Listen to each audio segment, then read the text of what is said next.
గా నేర్చుకోవాలా? అప్టాక్స్ తో మా ఉచిత లైవ్ వెబినార్లలో చేరండి. ఆల్గో ట్రేడింగ్ కేవలం 10 రూపాయల బ్రోకరేజీ అందుబాటులో ఉంది. ఇప్పుడే అకౌంట్ ఓపెన్ చేయండి.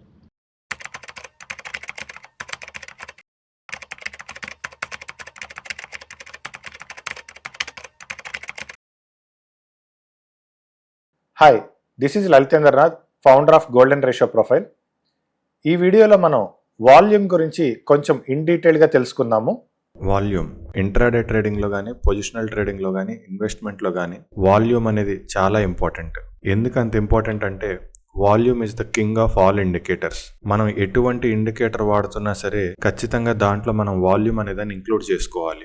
వాల్యూమ్ ఇండికేటర్స్లో మనకి చాలా రకాల ఇండికేటర్స్ ఉన్నాయి. అయితే ఇన్ని రకాల ఇండికేటర్స్లో మనం ఏ వాల్యూమ్ ఇండికేటర్ని మనం వాడుకోవాలి అనేది మోస్ట్ ఇంపార్టెంట్. వాల్యూమ్ ఇండికేటర్స్లో బెస్ట్ వాల్యూమ్ ఇండికేటర్ ఏది అంటే వాల్యూమ్ ప్రొఫైల్. డిఫాల్ట్గా వాల్యూమ్ ప్రొఫైల్ అనేది ఈ విధంగా ఉంటుంది.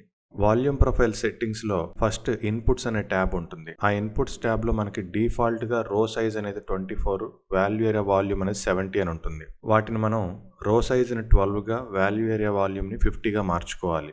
తర్వాత స్టైల్ అనే ట్యాబ్లో వాల్యూమ్ ప్రొఫైల్ అనే దాన్ని డిజేబుల్ చేసుకోవాలి. VAH, VAL అంటే value area high, value area low, ఈ రెండు ఎనేబుల్ చేసుకోవాలి. ఈ రెండు కూడా ఒకే కలర్ మెయింటైన్ చేసుకోవాలి. POC అనే దాన్ని సపరేట్గా పెట్టుకోవాలి. POC అంటే point of control. Histogram box colour అనేది వైట్ చేసేసుకోవాలి.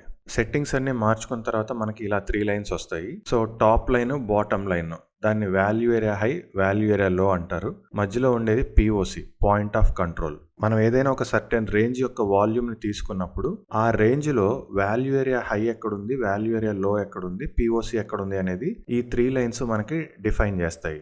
మెయిన్గా ఇందులో మనకి POC అనేది డిఫైన్ చేసేది ఏంటి అంటే ఆ ఓవరాల్ రేంజ్లో ఏ ప్రైస్ దగ్గర హైయెస్ట్ వాల్యూమ్ ట్రేడ్ అయ్యింది అని చెప్పేది POC, point of control. POC అనేది వాల్యూ ఏరియా లోకి దగ్గరగా ఉంటే అది మనకి ఒక స్ట్రాంగ్ జోన్ అనేది అవుతుంది. అలాగని ఖచ్చితంగా ఆ జోన్ దగ్గర ఏదన్నా జరుగుతుందంటే అలా ఏం లేదు. బట్ ఆ జోన్ అనేది స్ట్రాంగ్ ఉంటుంది. ఆ జోన్ దగ్గర మార్కెట్ అయితే ఖచ్చితంగా రియాక్ట్ అవుతుంది. POC అనేది వాల్యూ ఏరియా హైకి దగ్గరగా ఉంటే ఆ జోన్ స్ట్రాంగ్ జోన్ అవుతుంది. ఆ జోన్ దగ్గరకి ప్రైస్ వస్తే ఖచ్చితంగా అక్కడ మనకి రియాక్ట్ అవుతుంది. POC అనేది వాల్యూ ఏరియా హైకి, వాల్యూ ఏరియా లోకి మధ్యలో వస్తే అది మనకి సైడ్ వేస్. ప్రైస్ అనేది వాల్యూ ఏరియా హైని, వాల్యూ ఏరియా లోని దాటడం చాలా కష్టంగా ఉంటుంది. కాబట్టి అక్కడ మనకి మార్కెట్ అనేది సైడ్ వేస్ అయ్యే పాసిబిలిటీ ఎక్కువ ఉంటుంది. POCతో పాటు value area high, value area లో రెండూ కూడా POCకి దగ్గరగా వచ్చేసి ఒక జోన్ లాగా ఫామ్ అయిపోతుంది. ఎప్పుడైతే మనకి ఇది ఒక జోన్ లాగా ఫామ్ అయిపోతుందో నెక్స్ట్ సెషన్ ఏదైతే ఉందో ఆ నెక్స్ట్ సెషన్ అనేది ట్రెండింగ్ అవుతుంది. ఖచ్చితంగా ఐదర్ అప్ సైడ్ అయినా లేదా డౌన్ సైడ్ అయినా ఖచ్చితంగా ట్రెండింగ్ అవుతుంది. మనకి చార్ట్ లో ఏదైనా ఒక క్యాండిల్ నుంచి ఇంకో క్యాండిల్ కి వాల్యూమ్ ప్రొఫైల్ అనేది డ్రా చేసినప్పుడు మనకి ఈ విధంగా వస్తుంది. చాలా మంది వాల్యూమ్ ప్రొఫైల్ అనేది ఇండికేటర్స్ లోకి వెళ్ళి ఇక్కడ వాల్యూమ్ ప్రొఫైల్ అని టైప్ చేసి ఇక్కడ సెలెక్ట్ చేసుకోవడానికి ట్రై చేస్తున్నారు. అయితే ఇక్కడున్న వాల్యూమ్ ప్రొఫైల్ అనేది ఓన్లీ పెయిడ్ వర్షన్స్లో వస్తుంది. మనం ఫ్రీగా వాల్యూమ్ ప్రొఫైల్ యూస్ చేసుకోవాలి అంటే ఇక్కడ మనకున్న లెఫ్ట్ సైడ్ టూల్ బార్లో 5th దాంట్లో ఇక్కడ మనకి ఫిక్స్డ్ రేంజ్ వాల్యూమ్ ప్రొఫైల్ అని ఉంటుంది. ఇక్కడ మనం ఈ స్టార్ని ఎనేబుల్ చేసుకుంటే ఇది మనకి ఫేవరెట్స్లోకి యాడ్ అయిపోతుంది. వాల్యూమ్ ప్రొఫైల్ యొక్క స్ట్రెంగ్త్ ఏంటి అనేది ఫస్ట్ తెలుసుకుందాము. ఫర్ ఎగ్జాంపుల్ మనం ఒక సర్టెన్ రేంజ్లో వాల్యూమ్ ప్రొఫైల్ అనేది డ్రా చేసుకున్నాము. సో నెక్స్ట్ మనకి మార్కెట్ అనేది ఇక్కడ జరుగుతుంది. సో ఇక్కడ ఉన్న వాల్యూమ్ ప్రొఫైల్ని బేస్ చేసుకుని మనం ఈ మార్కెట్ ఎలా జరగచ్చు అనేది మనం తెలుసుకుంటాము. అయితే ఇక్కడ మనకి ఈ ఫస్ట్ లైన్ ఏదైతే ఉందో ఇది వాల్యూ ఏరియా హై, ఇది వాల్యూ ఏరియా లో, ఇది మనకి POC.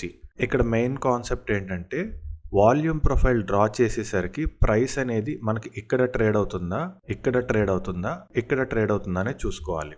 ఆల్రెడీ మనకి వాల్యూమ్ ప్రొఫైల్ కన్నా పైన ట్రేడ్ అవుతుంది అంటే ఈ లైన్ అనేది మనకి ప్రాపర్ సపోర్ట్ గా వర్క్ అవుతుంది. అదే విధంగా ప్రైస్ అనేది వాల్యూ ఏరియా లో కన్నా కింద ట్రేడ్ అవుతుంటే ఈ లైన్ అనేది మనకి రెసిస్టెన్స్ గా వర్క్ అవుతుంది. ఇన్ కేస్ వాల్యూ ఏరియా హైకి లోకి మధ్యలో కనుక మనకి ప్రైస్ అనేది ఉంటే మనకి మన బ్రేక్అవుట్ ఐడెంటిఫైర్ అనేది వాల్యూ ఏరియా హైని కానీ వాల్యూ ఏరియా లోని కానీ క్రాస్ అయ్యే వరకు మనం వెయిట్ చేయాలి. ఎటువంటి ట్రేడ్ తీసుకోకూడదు. అలానే ఇంకో మెయిన్ పాయింట్ ఏంటంటే మనకి for example value area high అనేది ఇలా పైకి క్రాస్ అయింది. క్రాస్ అయిన తర్వాత ఇది ఇలా కిందకి క్రాస్ ఇంకా అవ్వలేదు. అవుతుండగానే మనకి క్యాండిల్స్ అనేది వాల్యూ ఏరియా హై కన్నా లోపల క్లోజ్ అయిపోతున్నాయి అనుకోండి. సో మార్కెట్ అనేది నెక్స్ట్ లిస్ట్ కిందకి వెళ్ళబోతుంది అని అర్థం. సేమ్ ఇదే సిచ్యువేషన్లో బ్రేక్అవుట్ ఐడెంటిఫైర్ అనేది వాల్యూ ఏరియా లో కన్నా కింద క్రాస్ చేసి నెమ్మదిగా క్యాండిల్స్ అనేది పైకి వస్తూ ఇలా బాడీ అనేది వాల్యూ ఏరియా లో కన్నా పైకి క్లోజ్ అయ్యి బ్రేక్అవుట్ ఐడెంటిఫైర్ ఇలా దగ్గరగా వచ్చింది అంటే మార్కెట్ ఇక్కడ నుంచి పెరగబోతుంది అనేది మనకి ఎక్స్పెక్టేషన్ అనమాట.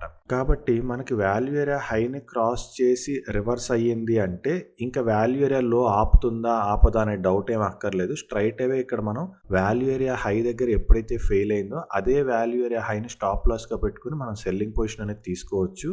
అలానే వాల్యూ ఏరియా లో దగ్గర మనకి ఫస్ట్ బ్రేక్అవుట్ ఐడెంటిఫైర్ అనేది కిందకు వచ్చేసి మళ్ళీ తిరిగి రివర్స్ అయిందంటే ఈ వాల్యూ ఏరియా లో అనేది మనకి ప్రాపర్ సపోర్ట్ అవుతుంది. ఇంకా వాల్యూ ఏరియా హై ఆపుతుందా ఆపుదా అని డౌట్ అక్కర్లేదు. మనం స్ట్రైట్ అవే మన ఇక్కడ బయింగ్ పొజిషన్స్ అనేది తీసుకోవచ్చు. వాల్యూ ఏరియా లో అనేది మన స్టాప్ లాస్ అవుతుంది. అయితే ఇది వాల్యూమ్ ప్రొఫైల్ యొక్క స్ట్రెంగ్త్.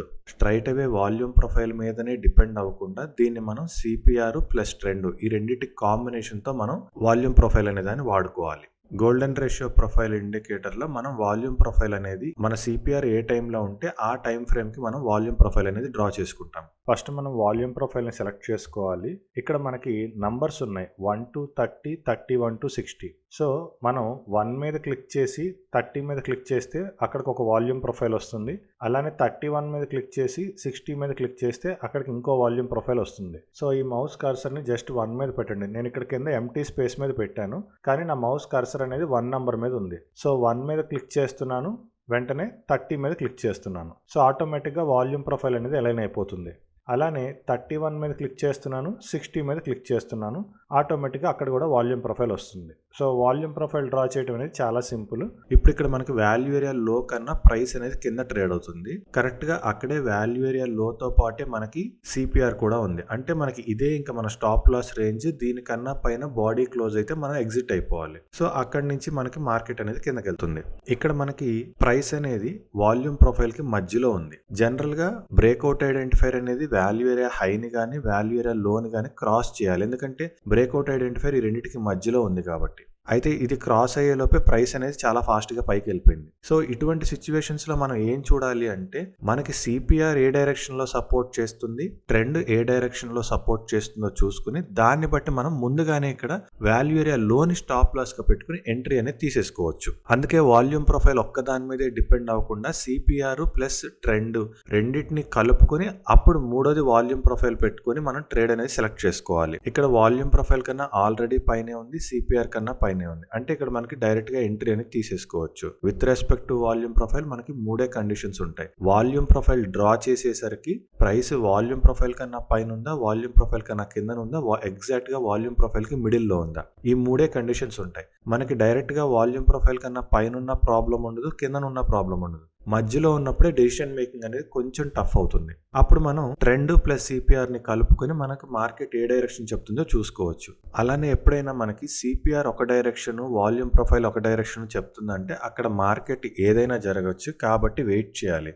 మనకి ట్రెండ్, సిపిఆర్, వాల్యూమ్ ప్రొఫైల్ మూడు ఒక డైరెక్షన్ చెప్పిన చోట మాత్రమే మనం ట్రేడ్స్ అనేవి తీసుకోవాలి. ఫర్ ఎగ్జాంపుల్ ఈ కేసులో మనకి మార్కెట్ స్టార్ట్ అయ్యేసరికి ఆల్రెడీ ప్రైస్ అనేది పైన ఉంది. ప్రైస్ అనేది పైన ఉండి నెమ్మదిగా కిందకి అనేది వచ్చింది. అయితే ఇక్కడ మనకి క్యాండిల్ క్లోజ్ అయింది. అంటే వాల్యూ ఏరియా హై కన్నా లోపల క్లోజ్ అయిపోయింది. సో వాల్యూ ఏరియా హై కన్నా లోపల క్లోజ్ అయిపోయింది కాబట్టి మనం ఇక్కడి నుంచే గనక పుట్ ఆప్షన్ తీసుకుంటే మనకి స్టాప్ లాస్ హిట్ అవుతుంది. ఎందుకు ఇక్కడ స్టాప్ లాస్ హిట్ అవుతుందంటే మనకి బ్రేక్అవుట్ ఐడెంటిఫైర్ అనేది ఇంకా చాలా దూరంగా ఉంది. సో క్యాండిల్ కిందకు వచ్చినంత మాత్రం సరిపోదు. అట్లీస్ట్ బ్రేక్అవుట్ ఐడెంటిఫైర్ అనేది ఈ లైన్ ఎడ్జ్ వరకు అన్న వస్తే మనకి కాన్ఫిడెంట్ గా ట్రేడ్ అనేది ఎంటర్ అవ్వచ్చు.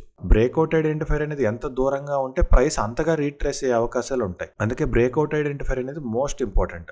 ఆ లైన్ ని క్రాస్ అన్నా చేయాలి, అట్లీస్ట్ లైన్ కి దగ్గరగా అన్న బ్రేక్అవుట్ ఐడెంటిఫైర్ ఉన్నప్పుడు మాత్రమే మనం పొజిషన్స్ అనేవి తీసుకోవాలి. ఇక్కడ నేను కేవలం వాల్యూమ్ ప్రొఫైల్ యొక్క స్ట్రెంగ్త్ గురించే మాట్లాడుతున్నాను కాబట్టి ఇక్కడ నేను ట్రెండ్ ఇవేమి డ్రా చేయకుండా ఎక్స్ప్లెయిన్ చేయడం జరుగుతుంది. సో ఒక్క వాల్యూమ్ ప్రొఫైల్ ని మాత్రమే బేస్ చేసుకోకుండా ట్రెండ్, సిపిఆర్ రెండింటిని కంబైన్ చేసి అప్పుడు మూడో కన్ఫర్మేషన్ కింద మనం వాల్యూమ్ ప్రొఫైల్ అనేది వాడుకోవాలి. అయితే ఈ వాల్యూమ్ ప్రొఫైల్ అనేది ఖచ్చితంగా మనం హాఫ్ అన్ అవర్కే వాడుకోవాలా, 1 అవర్కి వాడుకోకూడదా అంటే మీరు నచ్చిన టైం ఫ్రేమ్లో మీరు వాడుకోవచ్చు. మీరు 1 అవర్ వాల్యూమ్ ప్రొఫైల్ కూడా వాడుకోవచ్చు. చూసారు కదా వాల్యూమ్ని మనం ఏ విధంగా అప్లై చేయాలి, వాల్యూమ్ వల్ల మనకి ఎటువంటి ఉపయోగాలు ఉన్నాయి అనేది. సో ఈ విధంగా మనం వాల్యూమ్ని యూజ్ చేస్తే మనకి తక్కువ రిస్క్ ఎక్కువ రివార్డ్ అనేది తీసుకోవచ్చు. Thank you.